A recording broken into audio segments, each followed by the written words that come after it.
Alors, bonjour à tous. Comment allez-vous aujourd'hui? Ça va?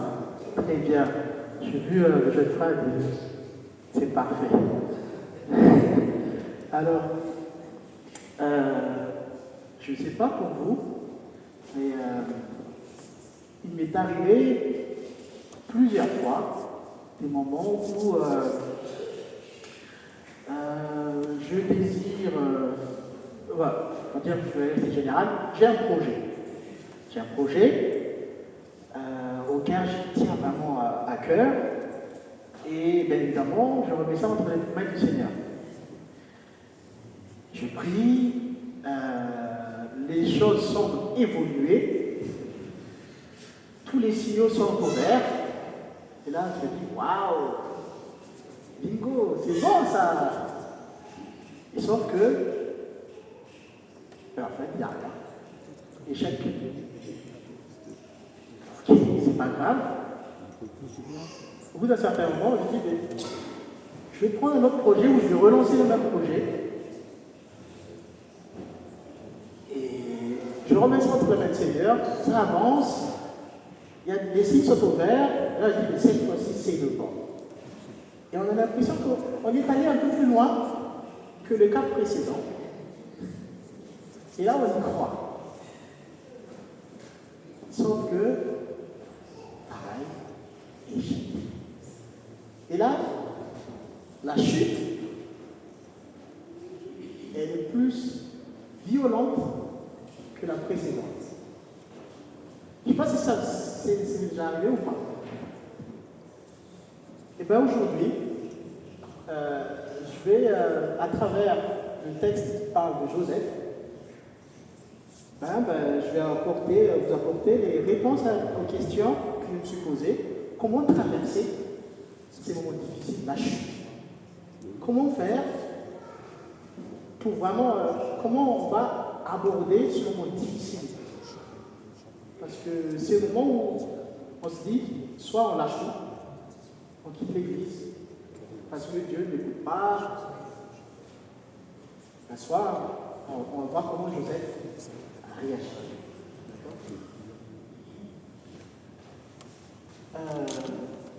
Lisons ensemble Genèse, chapitre 37, les versets 1. Je crois que tout le monde connaît l'histoire de Joseph. Hein? Pour résumer, Joseph, le fils préféré de Jacob, hein? Ses frères sont jaloux de lui et ils l'ont vendu à un marchand d'esclaves. D'accord? Et ensuite, le marchand d'esclaves a vendu Joseph à Potiphar, en Égypte. Joseph s'en sort très bien, il est devenu le bras droit de Potiphar, et ensuite, la femme de Potiphar, qui l'a accusé de viol. Potiphar n'est pas content, et Potiphar le met en prison. Une fois qu'il est en prison, il fait des trucs, il se sort bien, et hop, il est face au roi, à Pharaon, avec les fameux les rêves de Pharaon, il explique les rêves, et il se sort bien, et il devient gouverneur. C'est pour résumer l'histoire. Donc tout cela, vous le retrouvez dans Genèse, chapitre 37, 39, 40, 41, tout ce que je viens de résumer. Mais ce que je voudrais, là où je voudrais attirer votre attention, c'est vraiment la partie pendant sa chute. D'accord? Donc on va commencer par Genèse, verset 37, verset 1 à 9. On va lire ensemble. Quant à Jacob, il s'installa dans le pays de Canaan, là où son père avait séjourné. Voici la lignée de Jacob. À l'âge de 17 ans, Joseph a 17 ans à ce moment-là. À l'âge de 17 ans, Joseph prenait soin du troupeau avec ses frères. Le garçon était en compagnie des fils de Bilha, de Zilpa, les femmes de son père, et ils rapportaient leur mauvais troupeau à leur père. Verset 3. Israël aimait Joseph plus que tous ses autres fils parce qu'il l'avait eu dans sa vieillesse et il lui fit un habit de plusieurs couleurs. Ses frères remarquèrent que leur père l'aimait plus que tous et se mirent à le détester. Ils étaient incapables de lui parler sans agressivité. Joseph fit un rêve et il le raconta à ses frères qui le détestèrent encore plus. Il leur dit, écoutez, donc le rêve que j'ai fait. Nous étions en train d'attacher des gerbes au milieu des champs, et voici que ma gerbe s'est dressée, excusez-moi, et est même restée debout. Vos gerbes l'ont alors entourée et se sont prosternés devant elle. C'est à part lui dire, est-ce que tu vas vraiment régner sur nous? Est-ce que tu vas nous gouverner? Il le détestait encore plus à cause de ses rêves et de ses paroles. Verset 9. Joseph fit encore un autre rêve, il lui racontait ses frères, il dit, j'ai fait encore un rêve, le soleil, la lune et les 11 étoiles se prosternaient devant moi. Verset 10. Je suis désolé, peut-être que je devrais aller un peu plus loin. C'est pas grave, on peut aller sur la carte, je vais là. Donc, ok. Il le raconta à son père et à ses frères. Son père lui fit des reproches et lui dit, que signifie le rêve que tu as fait? Faut-il que nous venions, moi, ta mère et tes frères, nous prosterner jusqu'à terre devant toi? Donc, si on lit la suite, ses frères, après ça, ont livré au vendeur. Première chute. Donc là, on se dit, Joseph, auquel Dieu a promis des choses, et ben, ils étaient vendus en tant qu'esclaves. Et on s'est dit, quelle est la cause de cette première chute? Parce que moi, quand j'ai eu ces chutes-là, la première chose que je me suis dit, c'est pourquoi? On dit de comprendre la situation. Pourquoi moi? Pourquoi tu m'as fait miroiter à une chose, j'étais tout près, et là, je tombe. Pourquoi? Premièrement, je ne sais pas pour vous, dans ce texte, on voit bien que Joseph, il a quand même une responsabilité. Je vais vous le démontrer. Tu peux vite revenir au verset 2, ou au verset 3, je crois, verset 3. Regardez bien. Verset 2 du coup. Voilà. Regardez bien. Les mots sont importants, les faits qui ont été rapportés ne sont pas anodins. Regardez bien. Dernière phrase. Le garçon était en compagnie de ses fils. Des fils de sa vie, ses frères. Hein? Et il rapportait leurs mauvais propos à leur père.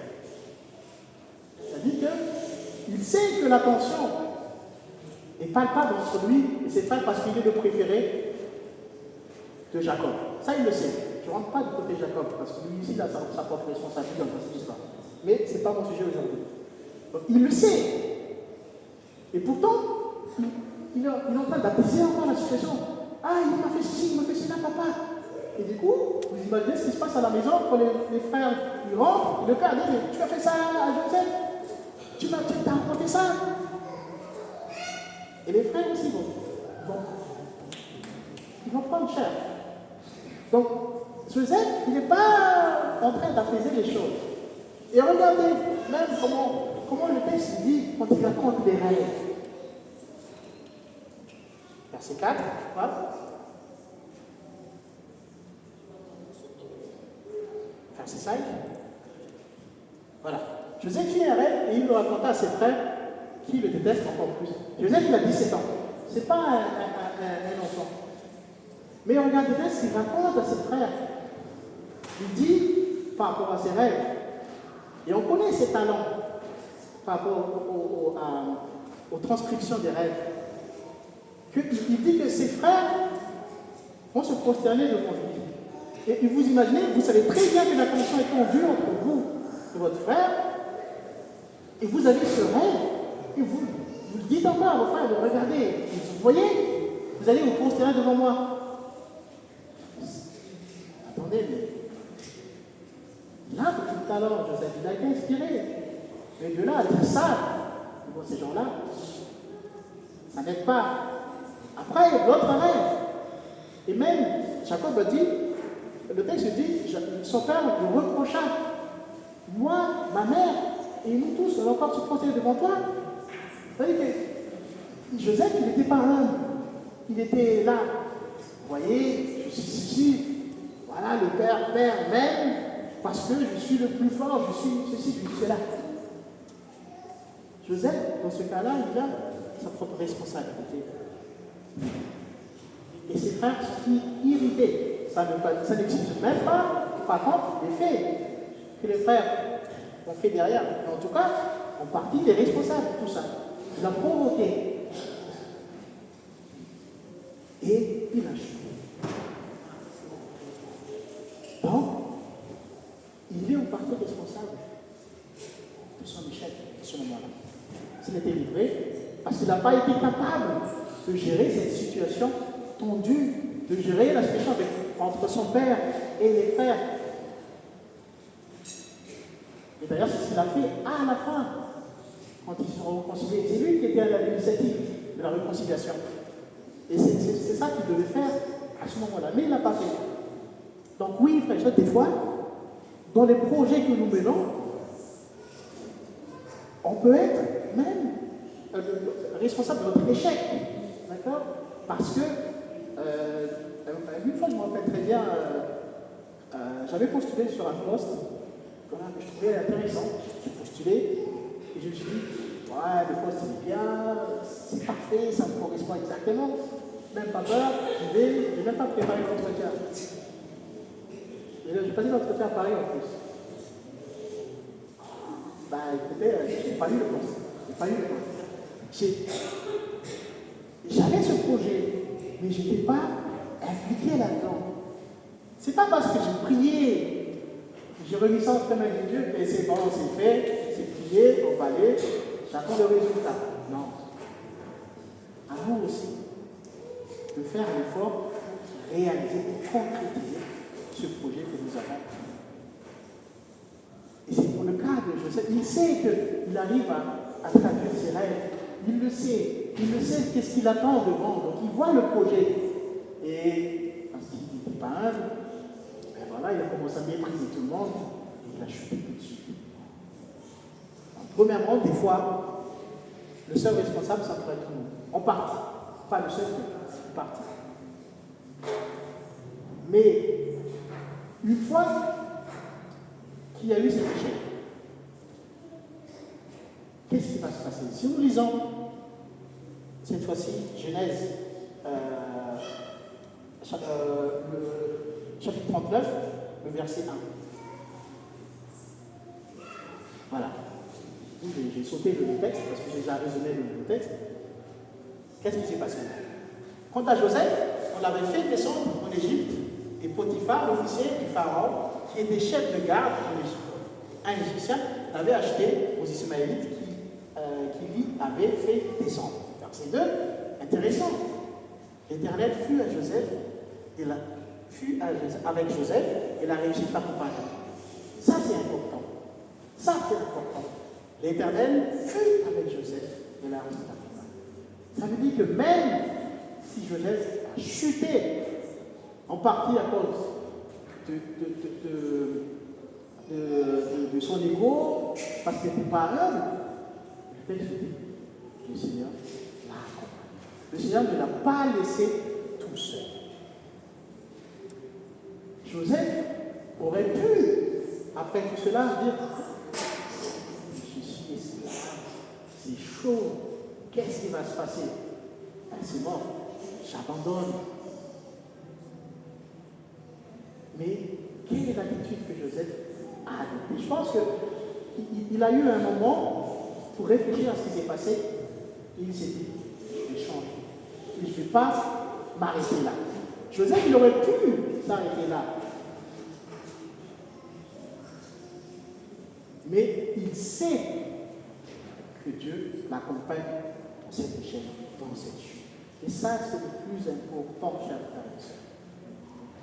Parce que même si l'échec fait mal, l'échec deuxième fois, troisième fois, quatrième fois, cinquième fois, Dieu est là. Dieu vous accompagne. Et la réussite l'accompagne. Ça veut dire que Dieu est là, ne vous lâche pas. Il va vous proposer des solutions. Mais maintenant, c'est à vous de dire, est-ce que je vais saisir cette opportunité ou l'échec est total, il n'y a plus rien à faire, et c'est bon. Et heureusement que Joseph a pris la bonne décision. Si vous lisez le texte, jusqu'au verset 20, vous voyez que Joseph, il s'est ressaisi. Il a travaillé. Il est resté avec ses bonnes valeurs, malgré tout ce qui est arrivé. Et au final, Potiphar avait confiance en lui. Potiphar lui avait tout confié dans sa maison. Le mec, sauf sa nourriture, il a dit aussi sa femme. Vous imaginez bien, Joseph, il était parti, l'esclave qui était vendu, le serviteur, il est devenu le bras droit de Potiphar, qui n'est pas non plus quelqu'un de négligeable. Hein. Parce que Joseph, ils avaient gardé cette valeur. Si j'essaie de transposer avec toi, c'est le chrétien qui n'a. Il n'a pas lâché. Le Seigneur fut avec Joseph. Joseph a marché avec Dieu. Ça veut dire qu'il a su être juste. Il a su faire cette fois-ci bien les choses comme il faut. Il était humble. Il ne s'est pas dit, ah mais moi j'ai été promis à voir ça, et maintenant je suis serviteur. C'est pas possible. Non. Il était resté à sa place, il n'y a pas de souci. Je travaille.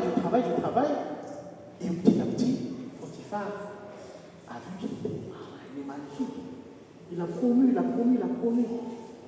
En voyant petit à petit, il a gravi l'échelon.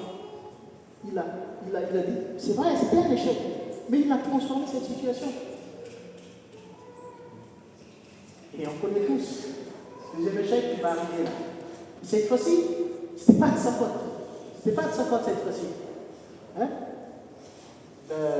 Si on lit le verset, à partir du verset 20, 39, verset 20, voilà. Donc là, on connaît tous, la femme de Potiphar commençait à le séduire parce que le texte nous dit, hein, parce que Joseph, il était beau, il est jeune, il est beau, et la femme de Potiphar dit, ah ouais, mais non, quand même. Donc il commençait vraiment à le séduire. Hein? Ils sont parlés de Joseph et le mit à verset 19, s'il te plaît. Voilà. Oui, donc du coup, ce qui s'est passé, c'est que voilà, il l'a séduit et Joseph, il a su résister. Il a dit, je n'ai pas envie de vous détailler parce que sinon on perd trop de temps. Il a dit, non, c'est pas bien ce que tu es en train de me demander. Vous quittez la femme de Potiphar, je le respecte, je vais être fidèle à lui. Donc là, cette fois-ci, il a su garder sa valeur. La marche a dit, il a su dire, non, je ne fais pas ça. Et même le texte nous dit à un moment donné, je pense que physiquement, il allait céder. Le texte dit, il s'est enfui. Tellement c'était compliqué, il a dit, je me pars, je m'enfuis. Parce qu'il voulait garder cette valeur. Il voulait garder, marcher avec Dieu. Il voulait rester juste.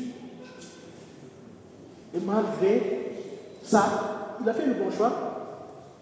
Et le verset 20 nous dit, verset 20 s'il te plaît, il s'embara de Joseph et le mit en prison, là on parle de Potiphar. À l'endroit où les prisonniers du roi étaient enfermés, il restait donc là en prison. La femme de Potiphar l'a accusé. Ah, l'esclave hébreu que tu as ramené, il m'a agressé, il a voulu me violer. Et bien évidemment, Potiphar croit à sa femme. Il était en prison. Deuxième chose, cette fois-ci, on est d'accord, c'est pas de sa faute. Il essayait de rester juste, de rester chrétien, juste, malgré tout ça. Il a joué. Et là, on se pose la question, pourquoi? Là, je dis, je ne sais pas. Je ne sais pas. Tout ce que je sais, c'est que ce n'est pas de sa faute. Et ça ne m'intéresse même pas le pourquoi du comment. Moi, ce qui m'intéresse, c'est comment, encore une fois, Joseph a réagi. Parce que c'est ça, est-ce que Joseph va pouvoir encore se relever après cette deuxième échec? Mais cette fois-ci, ce n'est pas de sa faute. Et là, ça fait mal parce que il il pensait que ça y est, je suis sous la bonne voie, je suis en train de m'en sortir, je vois la lumière au bout du tunnel, et hop, bam! C'est là où ça fait très, très, très, très, très mal. La rechute fait mal.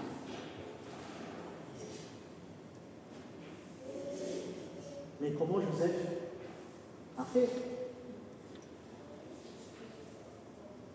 Verset 21. Qu'est-ce qui est dit?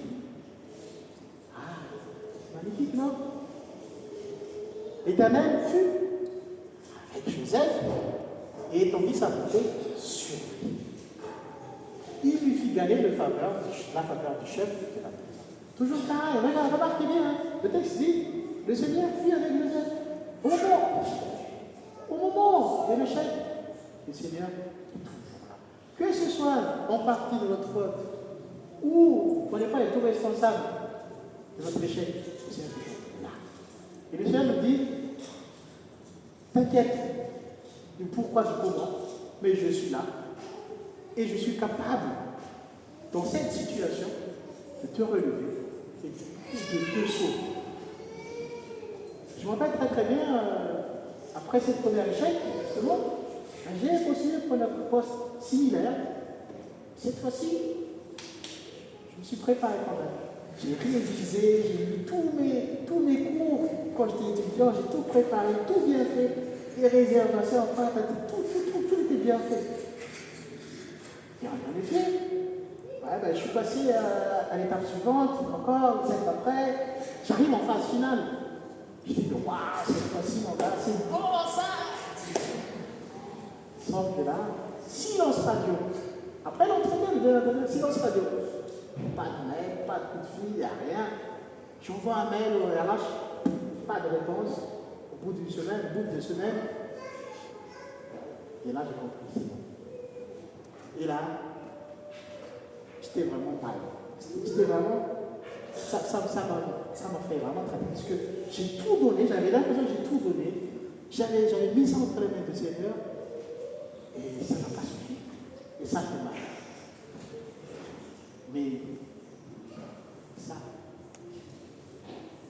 je vois que le Seigneur était là. Le Seigneur fut avec Joseph. Il était avec lui. Peut-être parmi vous, quelqu'un qui a envie de changer de travail et qui a vécu la même situation que moi. C'est pas grave. Si vous vivez cet échec, je ne suis pas en train de minimiser, mais sachez que Dieu est là. Il va vous proposer une opportunité afin que vous puissiez vous relever. Mais ce qu'il faut ne pas faire, surtout, c'est d'abandonner et de dire, c'est bon, j'ai tout fait, tout bien fait comme il faut, et ça n'a pas donné le résultat de me battre. Non. Parce que le texte dit, il est là. Le texte dit, il lui fit gagner la faveur du chef de la prison. Pareil, il s'est relevé, il a encore gravi les échelons. Hein? Et c'est là où je me dis, il faut donner de soi-même, hein, parce que gagner la faveur du chef de la prison, c'est pas juste comme ça. Ah, je suis mal, j'ai eu un échec, tu peux m'aider? Non. Là, il faut tchatcher, là, il faut parler, il faut se bouger, il faut pousser les portes, il faut créer il faut faire des choses. Il ne faut pas attendre juste comme ça, mais c'est ça en fait de ne pas se laisser abattre par l'échec, c'est ça. Le fait de se relever, c'est ça. C'est d'aller pousser toutes les portes, faire tout ce qu'il faut pour se sortir de cette situation. Et Dieu va vous donner des opportunités.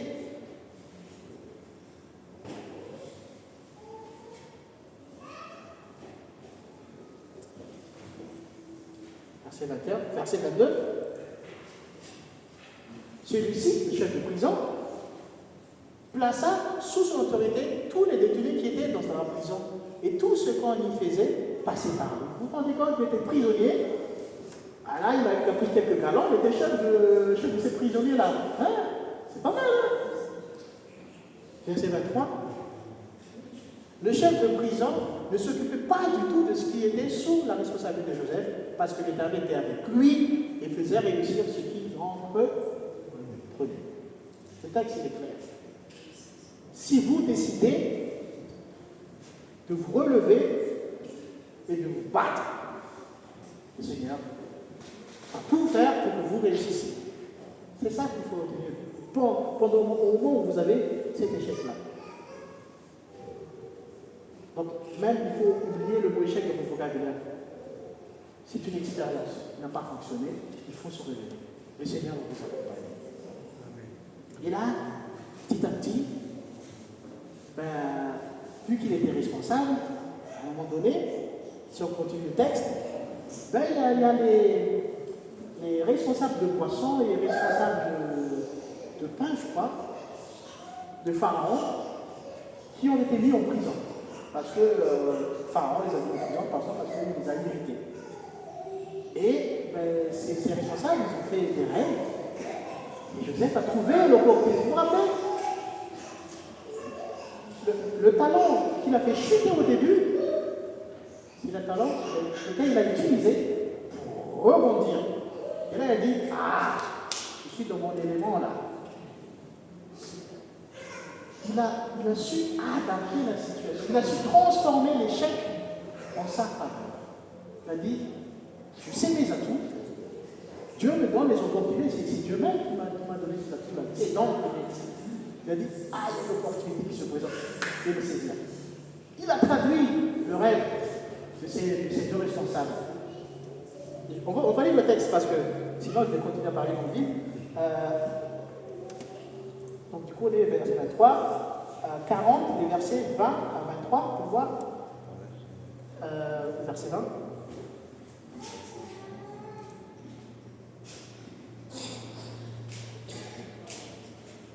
Alors, 19, on remonte un peu.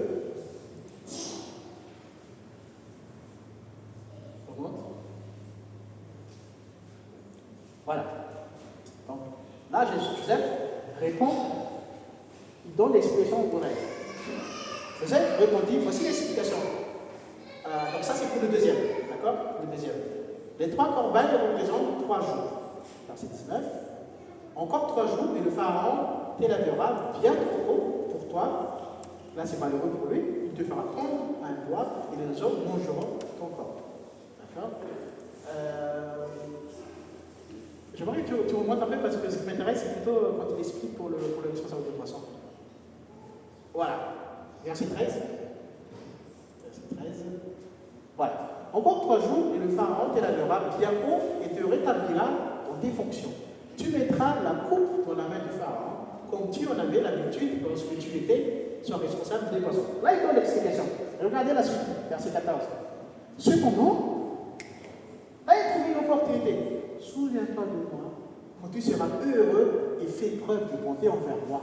Parle en ma faveur au pharaon et fais-moi sortir de cette maison. Vous voyez, il sait que cet responsable sera proche du pharaon.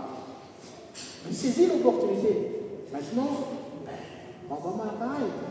Vous voyez, Joseph, il n'était pas resté comme ça, je traduis les règles, c'est bon. Hein? Non, il a bossé, il pousse les portes, il va voir les gens, il essaie de se sortir. Donc, nous aussi, c'est à nous de faire l'effort, de se relever, de saisir l'opportunité. Dieu a dit qu'il fera tout pour que nous réussissions. Mais si nous restons statiques, non. Il faut faire les efforts. Cependant, souviens-toi. Mais malheureusement, quand le responsable était sorti, il n'a pas fait. Le texte, il le dit. Le verset 23, s'il te plaît. Voilà. Le grand responsable des poissons ne se souvient pas de Joseph. Il l'oublie. Joseph, je pense que je ne regarde pas. Il est sorti, bientôt, le roi, il va m'appeler. Et non, en fait, encore une fois, le gars, il a oublié. Si vous continuez l'histoire, il est resté 2 ans de plus. 2 ans de plus en prison, à partir de ce moment-là. pour vous dire que, en fait, c'est la vie de Joseph, ça fait ça. Le chute, le monde, le chute, ça fait des yo-yo comme ça, haut et bas. Pour vous montrer que l'échec, c'est quelque chose qui va être courant dans notre vie chrétienne. Mais il ne faut pas abandonner. Il ne faut pas abandonner. Il faut persévérer. Il ne faut rien lâcher. Il faut rien lâcher. Il avait 17 ans quand il a été vendu. Au moment où il parle à Pharaon, il avait 30 ans. Vous imaginez? Donc ce n'est pas juste un claquement de doigts. Ah, j'ai raté 2 entretiens au bout de 6 mois, c'est bon, je vais quitter le. Non, Joseph, il a eu pire. 17 ans, 30 ans. Pour vous montrer qu'en fait, le plus important, c'est surtout d'affronter l'échec, de vivre l'échec. C'est là où on va vraiment mettre en œuvre notre foi. C'est ça la vie de chrétien. Parce que si, pour certains, et j'en suis heureux, ils prient, ils ont dit tant mieux. Mais pour d'autres, c'est pas comme ça. Il va y avoir des échecs, puisqu'il ne faut pas oublier que l'adversaire ici est là, pour ne pas faciliter les choses. Donc il y a des moments où, c'est pas parce qu'il s'appelle Joseph qu'il est devenu gouverneur et que ça a été un claquement de doigts. Non, il a dû traverser tout ça. Donc il a dû endurer presque 15 ans, 13 ans. Donc encore une fois, je ne suis pas en train de minimiser ce que vous êtes en train de vivre, si jamais c'est le cas, mais pensez à l'histoire de Joseph. Ça peut arriver, mais Dieu ne l'abandonne pas, et aussi parce que Joseph n'a pas baissé les bras. Au bout de 2 ans, bingo, Pharaon fait 2 rêves. Il convoque tous les magiciens, les sages, il convoque le Parlement, le Sénat, ce que vous voulez, les scientifiques aussi, si on essaie de ramener ça à l'époque, pour traduire les rêves. Personne n'a su le faire. Et là, bizarrement, le responsable, qu'il avait oublié, au bout de 2 ans, dit c'est vrai qu'il y a quelqu'un là-bas qui est efficace, qui pourrait traduire votre rêve. L'opportunité enfin qui se présente. Pourquoi au bout de 2 ans? Je ne sais pas. Mais en tout cas, ce que je suis en train de vous dire, ce que le texte nous le dit, et que Dieu a dit qu'il l'a accompagné dans tout ce qu'il a entrepris. Donc c'était pas grave, les efforts qu'il a effectués. Non, ça a donné ses fruits. Et là, Pharaon convoque Joseph. Et là, là c'est le moment là. Je suis devant le Pharaon. Parce qu'il n'a pas abandonné. Il a fait la traduction. Regardez encore quand il fait la traduction. Moi, je lis entre les lignes. Il fait la traduction, mais il glisse toujours pareil. Si tu peux me nommer gouverneur responsable de ça, ce serait pas mal. Lisons le texte. Parce que vous dites, c'est moi qui ai inventé. Mais non, en fait. Genèse, chapitre 41, versets 37 à 44. Ah, pardon. Non. Chapitre 41, le verset 25. Pardon. Verset 25. Voilà. Là, Joseph explique le rêve. Joseph dit au Pharaon, ce qu'a révélé le Pharaon correspond à un seul événement. Dieu a révélé au Pharaon ce qu'il va faire. Les 7 belles vaches sont 7 années et les 7 beaux épis aussi, c'est un seul rêve. Les 7 vaches décharnées et l'aigle sortie après les premiers sont 7 années, tout comme les 7 filles élevées par le vent d'Est. Ce sont 7 années de famine. Il explique le rêve. C'est comme je viens de le dire au Pharaon, Dieu montre au Pharaon ce qu'il va faire. Donc là, il maintenant dit, ce que Dieu te demande de faire, il va demander à anticiper. Verset 29. Il y aura 7 années de grande abondance dans toute l'Égypte. 7 années de famine les suivront, et l'on oubliera toute cette abondance en Égypte. La famine détruira le pays. Cette famine qui suivra sera si forte qu'on ne s'apercevra plus de l'abondance dans le pays. Pharaon a vu le rêve se répéter, c'est que la décision est ferme de la part de Dieu et qu'il la mettra rapidement en œuvre. Déjà, Joseph, il dit que c'est Dieu. Sachant que Pharaon, il ne croit pas en Dieu. Et il se présente devant Pharaon, il garde, tu vois, cette valeur qu'il a. Je crois en Dieu. Il a toujours été fidèle jusqu'au bout. Il n'a jamais renié Dieu. Il dit que c'est Dieu qui dit ça. Verset 33. Maintenant, regardez bien, il est habile que le Pharaon choisisse un homme intelligent et sage et qu'il le mette à la tête de l'Égypte. C'est très habile de sa part, parce que tous les sages et tous les intelligents devant lui n'avaient même pas réussi à traduire le rêve. Et là, il est en train de dire, si on lit entre les lignes, choisis-moi. Je suis le plus intelligent de ces gens-là. C'est moi. Ça veut dire qu'il n'est pas resté juste, je traduis les rêves et je me retire. Non, mais il est déjà devant le Pharaon. Il sait qu'il y a une opportunité. Il a saisi que le Pharaon choisisse un homme intelligent et sage. Sachant que le Pharaon traitait les hommes devant lui, pas sage et pas intelligent. Et c'est ce que Pharaon a fait. Si vous continuez la lecture, Pharaon l'a nommé gouverneur de l'Égypte. Et tout ce qui en suit, il a réussi, il a fait tout ce que ça a été dit. Il a fait des économies pendant une année abondante, machin. Il a bien réussi. Pour vous dire tout ça que Joseph, il a cru en Dieu.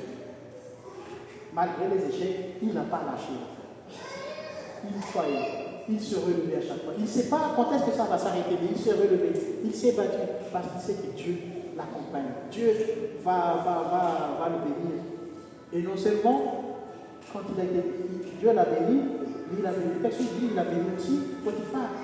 Parce que là, je sais peut-être parce que c'est très lent, mais il était une source de bénédiction aussi pour les hommes. Et ça, c'est joli. Il n'a pas lâché. Et il est devenu gouverneur. Qui l'aurait cru?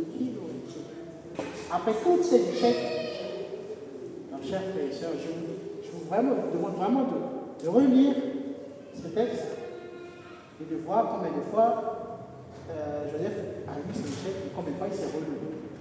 Il n'a jamais abandonné. C'est le message que je voudrais vous laisser aujourd'hui, c'est que dans la chute, dans cet échec, pensez que c'est temporaire. Ça fait mal, c'est vrai, ça fait mal, mais Dieu est là. Et Dieu va vous accompagner dans tout ce que vous allez entreprendre. Vous allez vous relever. Vous allez combattre, vous allez faire tout ce qu'il faut et vous allez réussir. Parce que c'est Dieu qui l'a promis. Et vous allez peut-être me dire, mais tout ce que tu dis, c'est parce que, encore une fois, c'est Joseph. Voilà, c'est été écrit d'avance. Mais non. Je vous montrer que Paul dit, et tout cela peut aussi vous arriver. On peut aussi être Joseph. Ce qui est dit dans 1 Corinthiens, je pense que c'est un verset qui est très très bien connu. Qui se trouve dans 1 Corinthiens, chapitre 10, verset 13. Nous avons subi des échecs. Mais comme je l'ai dit plusieurs fois, je me répète, Dieu est là. Et qu'est-ce que dit Paul? Aucune tentation ne vous est survenue qui n'est de lui-même. Avec Joseph, quand il a subi tout ça, Dieu savait qu'il allait pouvoir supporter ça. Dieu est fidèle et il ne permettra pas que vous soyez tentés au-delà de vos forces. Vous allez avoir cet échec, ça va peut-être arriver. Pensez à ce verset.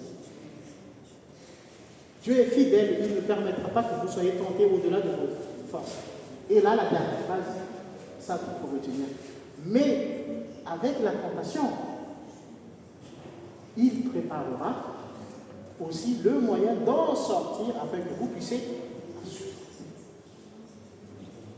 Donc, ce n'est pas parce qu'il s'appelle Joseph qu'il est devenu gouverneur. Non.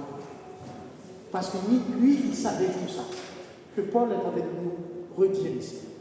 Mais avec la tentation, avec tout ce qui se passe, avec tous les échecs, tous les problèmes, il prépare aussi le moyen d'en sortir.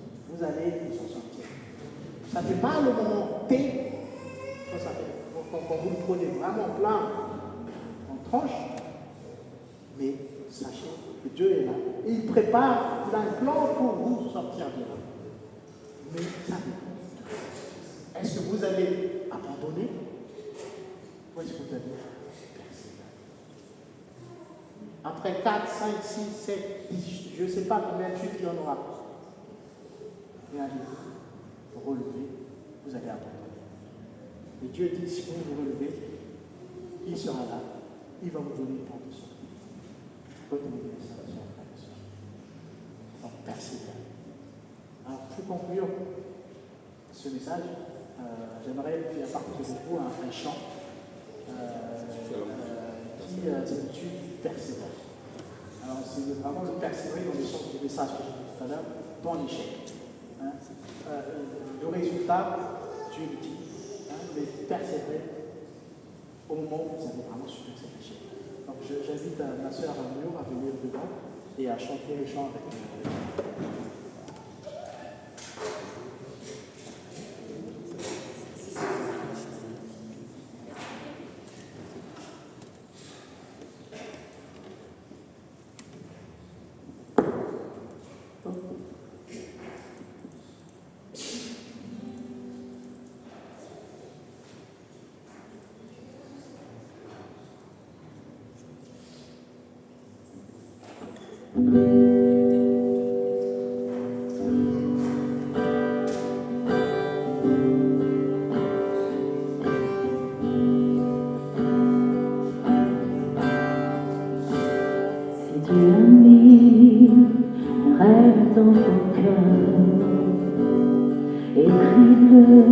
Garde-le comme un trésor. Quoi qu'on dise, protège la vision avec patience. Quand tu sais de tout ton être que ce rêve ne vient pas de toi. Même si tu vois que le contraire, persévère, persévère, persévère,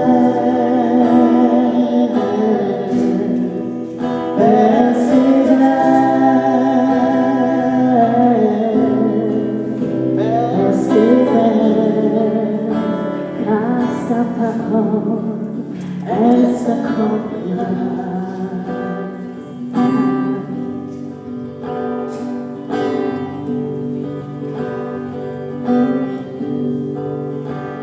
Si dans ton cœur est rien cette promesse, combien de doute, lève-toi et confesse que Dieu est vrai, que sa parole demeure éternelle.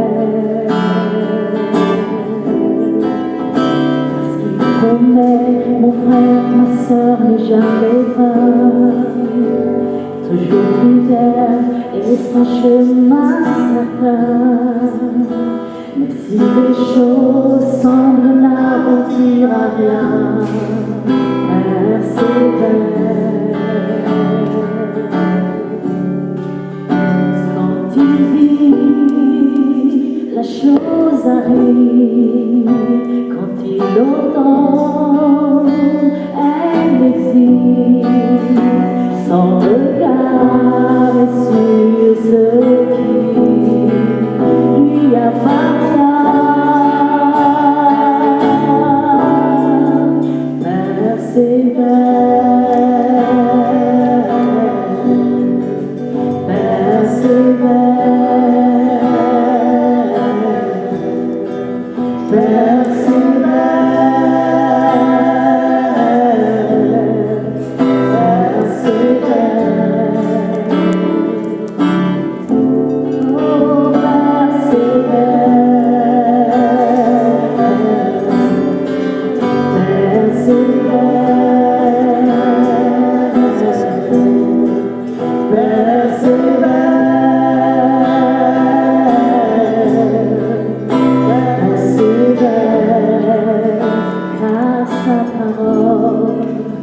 elle s'accomplira. Elle s'accomplira. Elle s'accomplira. Elle s'accomplira.